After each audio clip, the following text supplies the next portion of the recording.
ਸਤਿ ਸ਼੍ਰੀ ਅਕਾਲ। ਤੁਸੀਂ ਵੇਖ ਰਹੇ ਹੋ ਟੀਵੀ ਪੰਜਾਬ ਤੇ ਮੈਂ ਹਾਂ ਤੁਹਾਡੇ ਨਾਲ ਇੰਦਰਪ੍ਰੀਤ ਕੌਰ ਸੰਗੇੜਾ। ਖਬਰਾਂ ਦੇ ਇਸ ਬੁਲੇਟਿਨ ਵਿੱਚ ਤੁਹਾਡਾ ਸਵਾਗਤ ਹੈ, ਜਿੱਥੇ ਗੱਲਬਾਤ ਕਰਾਂਗੇ ਅਮਰੀਕਾ ਦੀਆਂ तमाम ਖਬਰਾਂ ਦੀ। ਨਜ਼ਰ ਮਾਰਦੇ ਹਾਂ ਇਹਨਾਂ ਖਬਰਾਂ ਉੱਪਰ।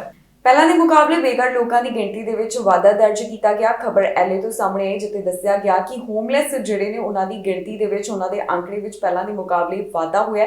ਕਿੰਨਾ ਵਾਧਾ ਹੋਇਆ, ਇਸ ਦੇ ਬਾਰੇ ਸਾਰੀ ਡਿਟੇਲ ਦਿੱਤੀ ਗਈ। ਐਲਏ ਵਿੱਚ ਬੇਘਰ ਲੋਕਾਂ ਦੀ ਗਿਣਤੀ ਵੱਧ ਹੋਈ ਹੈ।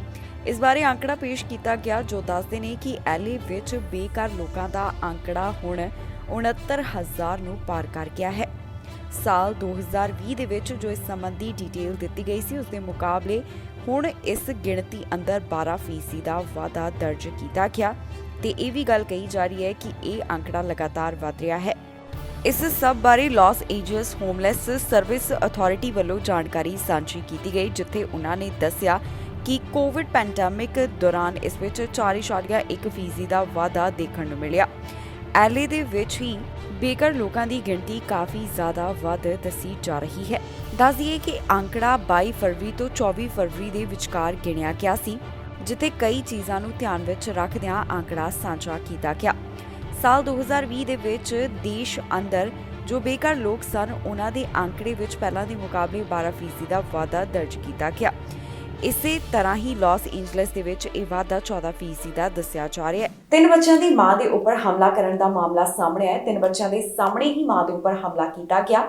ਇਹ ਘਟਨਾ ਦੱਸੀ ਜਾ ਰਹੀ ਹੈ ਅਮਰੀਕਾ ਦੀ ਇੱਕ ਥਾਂ ਦੇ ਨਾਲ ਜੁੜੀ ਹੋਈ, ਜਿੱਥੇ ਗਰੋਸਰੀ ਸਟੋਰ ਦੇ ਵਿੱਚ ਇਹ ਹਮਲਾ ਕੀਤੇ ਜਾਣ ਦੀ ਖਬਰ ਸਾਹਮਣੇ ਆਈ ਹੈ। ਫਲੋਰੀਡਾ ਤੋਂ ਇੱਕ ਅਜਿਹਾ ਮਾਮਲਾ ਸਾਹਮਣੇ ਆਇਆ, ਜਿੱਥੇ 3 ਬੱਚਿਆਂ ਦੀ ਮਾਂ ਦੇ ਉੱਪਰ ਉਹਨਾਂ ਬੱਚਿਆਂ ਦੇ ਸਾਹਮਣੇ ਹੀ ਵਿਅਕਤੀ ਵੱਲੋਂ ਹਮਲਾ ਕੀਤਾ ਗਿਆ। ਇਸ ਔਰਤ ਦੇ ਉੱਪਰ ਗਰੋਸਰੀ ਸਟੋਰ ਦੇ ਉੱਪਰ ਹਮਲਾ ਕੀਤੇ ਜਾਣ ਦੇ ਬਾਰੇ ਖਬਰ ਸਾਹਮਣੇ ਆਈ ਹੈ, ਜਿਸ ਬਾਰੇ ਅਥਾਰਟੀਜ਼ ਵੱਲੋਂ ਡਿਟੇਲ ਸਾਂਝੀ ਕੀਤੀ ਗਈ। ਅਧਿਕਾਰੀਆਂ ਦਾ ਕਹਿਣਾ ਹੈ ਕਿ ਇਹ ਮਾਮਲਾ 4:15 ਦੇ ਕਰੀਬ ਵੈਸਟ ਮੈਕਨੈਬ ਦੇ 8000 ਬਲਾਕ ਤੋਂ ਸਾਹਮਣੇ ਆਇਆ, ਜਿੱਥੇ ਇੱਕ ਵਿਅਕਤੀ ਵੱਲੋਂ ਔਰਤ ਨੂੰ ਉਸਦੀ ਧੌਣ ਤੋਂ ਫੜਿਆ ਗਿਆ ਤੇ ਉਸਦੇ ਉੱਪਰ ਮੁੱਕੇ ਮਾਰਦਾ ਹੋਇਆ ਦਿਖਾਈ ਦਿੱਤਾ। ਮੌਕੇ ਦੀ ਵੀਡੀਓ ਕੈਮਰੇ ਦੇ ਵਿੱਚ ਕੈਦ ਹੋ ਗਈ, ਜਿੱਥੇ ਵੇਖਿਆ ਜਾ ਸਕਦਾ ਹੈ ਕਿ ਕਿਵੇਂ ਇਹ ਵਿਅਕਤੀ ਗਰੋਸਰੀ ਸਟੋਰ ਦੇ ਵਿੱਚ ਦਾਖਲ ਹੋਇਆ ਤੇ ਉਸ ਵੱਲੋਂ ਔਰਤ ਦੇ ਉੱਪਰ ਹਮਲਾ ਕਰ ਦਿੱਤਾ ਗਿਆ। ਜਿਸ ਵਿਅਕਤੀ ਵੱਲੋਂ ਇਸ ਮਾਮਲੇ ਨੂੰ ਅੰਜਾਮ ਦਿੱਤਾ ਗਿਆ, ਉਸਨੇ ਚਿੱਟੇ ਰੰਗ ਦੀ ਟੋਪੀ, ਚਿੱਟੇ ਰੰਗ ਦੀ ਸ਼ਰਟ ਅਤੇ ਗਹਿਰੇ ਰੰਗ ਦੀ ਪੈਂਟ ਪਾਈ ਹੋਈ ਸੀ। ਫਿਲਹਾਲ ਪੁਲਿਸ ਵੱਲੋਂ ਪੀੜਤ ਔਰਤ ਦੀ ਪਹਿਚਾਣ ਜਨਤਕ ਨਹੀਂ ਕੀਤੀ ਗਈ। ਸਿਰਫ ਇਹੀ ਦੱਸਿਆ ਗਿਆ ਕਿ ਉਸਦੇ 3 ਬੱਚਿਆਂ ਦੇ ਸਾਹਮਣੇ ਮਾਂ ਦੇ ਉੱਪਰ ਹਮਲਾ ਕੀਤਾ ਗਿਆ ਹੈ। ਪੁਲਿਸ ਵਿਭਾਗ ਦਾ ਕਹਿਣਾ ਹੈ ਕਿ ਉਹ ਮਾਮਲੇ ਦੀ ਵਧੇਰੇ ਜਾਂਚ ਪੜਤਾਲ ਕਰ ਰਹੇ ਨੇ, ਜਿਸ ਤੋਂ ਬਾਅਦ ਬਾਕੀ ਦੀ ਜਾਣਕਾਰੀ ਦਿੱਤੀ ਜਾਵੇਗੀ। ਹੁਣ ਤੱਕ ਦੀ ਅਪਡੇਟ ਦੇ ਵਿੱਚ ਉਹਨਾਂ ਵੱਲੋਂ ਇਹਨਾਂ तमाम ਗੱਲਾਂ ਦਾ ਜ਼ਿਕਰ ਕੀਤਾ ਗਿਆ। ਅਥਾਰਟੀਜ਼ ਵੱਲੋਂ ਇਹ ਵੀ ਅਪੀਲ ਕੀਤੀ ਗਈ ਹੈ ਕਿ ਜੇਕਰ ਕਿਸੇ ਨੂੰ ਵੀ ਇਸ ਬਾਰੇ ਕੋਈ ਜਾਣਕਾਰੀ ਹੋਵੇ ਤਾਂ 9543215018 ਜਾਂ ਫਿਰ 9544938477 ਦੇ ਉੱਪਰ ਕਾਲ ਕਰਕੇ ਜਾਣਕਾਰੀ ਸਾਂਝੀ ਕੀਤੀ ਜਾ ਸਕਦੀ ਹੈ, ਤਾਂ ਕਿ ਪੁਲਿਸ ਨੂੰ ਹੋਰ ਵੀ ਇਨਵੈਸਟੀਗੇਸ਼ਨ ਦੇ ਵਿੱਚ ਮਦਦ ਮਿਲ ਸਕੇ। ਇੱਕ ਘਰ ਵਿੱਚੋਂ 5 ਜਾਣੇ ਮ੍ਰਿਤਕ ਮਿਲੇ। ਦੱਸਿਆ ਜਾ ਰਿਹਾ ਹੈ ਕਿ ਇਹਨਾਂ 5 ਜਾਣਿਆਂ ਦੇ ਉੱਪਰ ਗੋਲੀ ਮਾਰੀ ਗਈ ਸੀ, ਜਿਸ ਤੋਂ ਬਾਅਦ ਪੁਲਿਸ ਅਧਿਕਾਰੀ ਜਦੋਂ ਇਸ ਥਾਂ ਦੇ ਉੱਪਰ ਪਹੁੰਚੇ ਤਾਂ ਉਹਨਾਂ ਨੂੰ ਉਹ ਮ੍ਰਿਤਕ ਹਾਲਤ ਵਿੱਚ ਮਿਲੇ। ਹੁਣ ਤੱਕ ਪੁਲਿਸ ਵੱਲੋਂ ਇਸ ਬਾਰੇ ਕੀ ਅਪਡੇਟ ਦਿੱਤੀ ਗਈ ਹੈ, ਤੁਹਾਨੂੰ ਇਸ ਖਬਰ ਵਿੱਚ ਦੱਸਾਂਗੇ। ਇੱਕ ਘਰ ਅੰਦਰ 5 ਜਾਣੇ ਮ੍ਰਿਤਕ ਪਾਏ ਗਏ।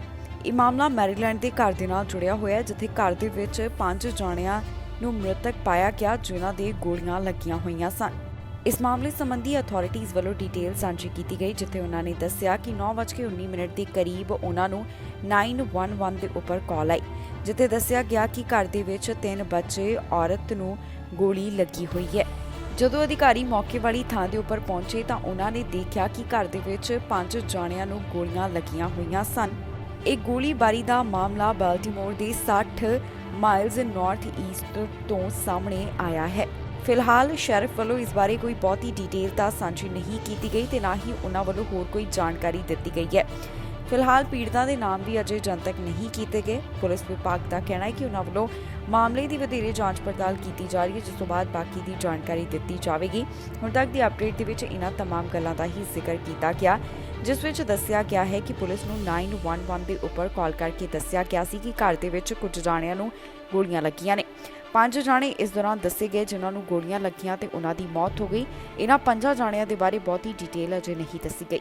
ਬੱਸਾਂ ਦੇ ਵਿੱਚ ਬਿਠਾ ਕੇ ਮਾਈਗ੍ਰੈਂਟਸ ਨੂੰ ਨਿਊਯਾਰਕ ਦੇ ਵਿੱਚ ਭੇਜਿਆ ਜਾ ਰਿਹਾ ਹੈ। ਦਰਅਸਲ ਬਾਰਡਰ ਸੰਬੰਧੀ ਜੋ ਰਾਹਤ ਦੇਣ ਦਾ ਰਾਸ਼ਟਰਪਤੀ ਵੱਲੋਂ ਐਲਾਨ ਕੀਤਾ ਗਿਆ। ਉਸ ਤੋਂ ਬਾਅਦ ਹੁਣ ਬੱਸਾਂ ਦੇ ਵਿੱਚ ਬਿਠਾ ਕੇ ਮਾਈਗ੍ਰੈਂਟਸ ਨੂੰ ਸ਼ਿਕਾਗੋ ਦੇ ਵਿੱਚ, ਵਾਸ਼ਿੰਗਟਨ ਡੀਸੀ ਅਤੇ ਨਿਊਯਾਰਕ ਦੇ ਵਿੱਚ ਭੇਜਿਆ ਜਾ ਰਿਹਾ ਹੈ। ਨਿਊਯਾਰਕ ਦੇ ਵਿੱਚ ਮਾਈਗ੍ਰੈਂਟਸ ਦਾ ਸਵਾਗਤ ਵੀ ਕੀਤਾ ਜਾ ਰਿਹਾ ਹੈ। ਟੈਕਸਸ ਤੋਂ ਬੱਸਾਂ ਦੇ ਵਿੱਚ ਬਿਠਾ ਕੇ ਮਾਈਗ੍ਰੈਂਟਸ ਨੂੰ ਨਿਊਯਾਰਕ ਦੇ ਵਿੱਚ ਭੇਜਿਆ ਜਾ ਰਿਹਾ ਹੈ ਤੇ ਨਿਊਯਾਰਕਰਸ ਦਾ ਇਸ ਮਾਮਲੇ ਸੰਬੰਧੀ ਕਹਿਣਾ ਹੈ ਕਿ ਉਹਨਾਂ ਵੱਲੋਂ ਇਸ ਤਰ੍ਹਾਂ ਦੇ ਮਾਈਗ੍ਰੈਂਟਸ ਦਾ ਸਵਾਗਤ ਕੀਤਾ ਜਾ ਰਿਹਾ ਹੈ ਜਿਨ੍ਹਾਂ ਨੂੰ ਟੈਕਸਸ ਤੋਂ ਬੱਸਾਂ ਵਿੱਚ ਬਿਠਾ ਕੇ ਭੇਜਿਆ ਜਾ ਰਿਹਾ ਹੈ। ਇਸ ਬਾਰੇ ਕੁਝ ਲੋਕ ਕਹਿੰਦੇ ਨੇ ਕਿ ਉਹਨਾਂ ਨੂੰ ਕੋਈ ਵੀ ਸਮੱਸਿਆ ਨਹੀਂ ਹੈ, ਪਰ ਦੂਜੇ ਪਾਸੇ ਕੁਝ ਨਿਊਯਾਰਕਰ ਇਸ ਦੇ ਨਾਲ ਸਹਿਮਤ ਵੀ ਨਹੀਂ ਦਿਖਾਈ ਦੇ ਰਹੇ। ਟੈਕਸਸ ਤੋਂ ਹੁਣ ਤੱਕ 40 ਬੱਸਾਂ ਦੇ ਵਿੱਚ ਬਿਠਾ ਕੇ ਮਾਈਗ੍ਰੈਂਟਸ ਨੂੰ ਨਿਊਯਾਰਕ ਸ਼ਹਿਰ ਦੇ ਵਿੱਚ ਭੇਜਿਆ ਗਿਆ। ਗਵਰਨਰ ਵੱਲੋਂ ਜੋ ਅੰਕੜਾ ਪੇਸ਼ ਕੀਤਾ ਗਿਆ ਉਸ ਮੁਤਾਬਕ 2100 ਮਾਈਗ੍ਰੈਂਟਸ ਨੂੰ ਲੈ ਕੇ 40 ਬੱਸਾਂ ਨਿਊਯਾਰਕ ਦੇ ਵਿੱਚ ਪਹੁੰਚ ਚੁੱਕੀਆਂ ਨੇ। ਇਸ ਤੋਂ ਇਲਾਵਾ ਵਾਸ਼ਿੰਗਟਨ ਡੀਸੀ ਦੇ ਵਿੱਚ ਵੀ ਤੇ ਸ਼ਿਕਾਗੋ ਦੇ ਵਿੱਚ ਵੀ ਬੱਸਾਂ ਭੇਜਣ ਦਾ ਸਿਲਸਿਲਾ ਜਾਰੀ ਹੈ। ਇੱਥੇ ਜੋ ਬਾਰਡਰ ਕ੍ਰਾਈਸਿਸ ਹੈ ਉਸ ਨੂੰ ਧਿਆਨ ਵਿੱਚ ਰੱਖਦਿਆਂ ਹੀ ਇਹ ਸਾਰੇ ਮਾਮਲੇ ਸਾਹਮਣੇ ਆ ਰਹੇ ਨੇ। ਦੱਸ ਦਈਏ ਕਿ ਬਾਈਡਨ ਪ੍ਰਸ਼ਾਸਨ ਵੱਲੋਂ ਇਹ ਫੈਸਲਾ ਕੀਤਾ ਗਿਆ ਕਿ ਉਹਨਾਂ ਵੱਲੋਂ ਜਿਹੜੀਆਂ ਬਾਰਡਰ ਦੇ ਉੱਪਰ ਲਗਾਈਆਂ ਗਈਆਂ ਪਾਬੰਦੀਆਂ ਨੇ ਉਹਨਾਂ ਨੂੰ ਖਤਮ ਕੀਤਾ ਜਾਵੇਗਾ, ਪਰ ਬਹੁਤ ਸਾਰੇ ਅਜਿਹੇ ਗਵਰਨਰ ਨੇ ਜਿਨ੍ਹਾਂ ਨੂੰ ਇਹ ਗੱਲ ਮਨਜ਼ੂਰ ਨਹੀਂ। ਉਹਨਾਂ ਵੱਲੋਂ ਚਿੰਤਾ ਦਾ ਪ੍ਰਗਟਾਵਾ ਕੀਤਾ ਜਾ ਰਿਹਾ ਹੈ। ਜਦੋਂ ਬਾਈਡਨ ਪ੍ਰਸ਼ਾਸਨ ਵੱਲੋਂ ਢਿੱਲ ਦੇ ਬਾਰੇ ਜਾਣਕਾਰੀ ਦਿੱਤੀ ਗਈ ਤਾਂ ਕੁਝ ਵੱਲੋਂ ਇਸ ਦਾ ਵਿਰੋਧ ਵੀ ਕੀਤਾ ਗਿਆ। ਇਸੇ ਦੇ ਵਿੱਚ ਟੈਕਸਸ ਦੇ ਗਵਰਨਰ ਵੀ ਹਨ ਜਿਨ੍ਹਾਂ ਵੱਲੋਂ ਬੱਸਾਂ ਦੇ ਵਿੱਚ ਮਾਈਗ੍ਰੈਂਟਸ ਨੂੰ ਬਿਠਾ ਕੇ ਲਗਾਤਾਰ ਰਾਜਧਾਨੀ ਦੇ ਵੱਲ ਤੇ ਹੋਰ ਨਿਊਯਾਰਕ ਸ਼ਹਿਰ ਵਰਗੀਆਂ ਥਾਵਾਂ ਦੇ ਵੱਲ ਭੇਜਿਆ ਜਾ ਰਿਹਾ ਹੈ। ਅਮਰੀਕਾ ਵਿੱਚ ਇਸ ਸਮੇਂ ਮੌਂਕੀਪੌਕਸ ਵਾਇਰਸ ਦੀ ਕੀ ਸਥਿਤੀ ਬਣੀ ਹੋਈ ਹੈ, ਇਸ ਬਾਰੇ ਤਾਜ਼ਾ ਜਾਣਕਾਰੀ ਸਾਹਮਣੇ ਆਈ, ਜਿੱਥੇ ਦੱਸਿਆ ਗਿਆ ਕਿ ਕਿਹੜੇ ਸੂਬੇ ਤੋਂ ਹੁਣ ਤੱਕ ਕਿੰਨੇ ਮਾਮਲੇ ਸਾਹਮਣੇ ਆ ਚੁੱਕੇ ਨੇ। ਅਮਰੀਕਾ ਦੇ ਵਿੱਚ ਇਸ ਸਮੇਂ ਮੌਂਕੀਪੌਕਸ ਵਾਇਰਸ ਦੀ ਕੀ ਸਥਿਤੀ ਹੈ, ਇਸ ਬਾਰੇ ਤਾਜ਼ਾ ਅੰਕੜੇ ਸਾਂਝੇ ਕੀਤੇ ਗਏ ਹਨ। ਦੱਸਿਆ ਜਾ ਰਿਹਾ ਹੈ ਕਿ ਪਹਿਲਾਂ ਦੇ ਮੁਕਾਬਲੇ ਇਹਨਾਂ ਕੇਸਿਸ ਦੇ ਵਿੱਚ ਗਿਰਾਵਟ ਦਰਜ ਕੀਤੀ ਗਈ। ਜਾਣਕਾਰੀ ਮੁਤਾਬਕ 47% ਦੀ ਗਿਰਾਵਟ ਦੱਸੀ ਜਾ ਰਹੀ ਹੈ, ਜੋ ਕਿ ਮੌਂਕੀਪੌਕਸ ਵਾਇਰਸ ਦੇ ਮਾਮਲਿਆਂ ਸੰਬੰਧੀ ਰਿਕਾਰਡ ਕੀਤੀ ਗਈ। ਦੱਸਿਆ ਜਾ ਰਿਹਾ ਹੈ ਕਿ ਕਿਹੜੀ ਥਾਂ ਹੁਣ ਤੱਕ ਕਿੰਨੇ ਮਾਮਲੇ ਸਾਹਮਣੇ ਆ ਚੁੱਕੇ ਨੇ। District of Columbia 436, New York 3542, Georgia 1522, California 4140, Florida 2148, Maryland 559, Illinois 1128, Nevada 204, New Jersey 595, Texas 1871, Washington 484, Arizona 356, Rhode Island 53, Massachusetts 336, Pennsylvania 618, Louisiana 198, Virginia 364, Colorado 235, Puerto Rico 126, North Carolina 382, Utah 111, Oregon 141, Tennessee 213, Indiana 182, Minnesota 141, North Carolina 120,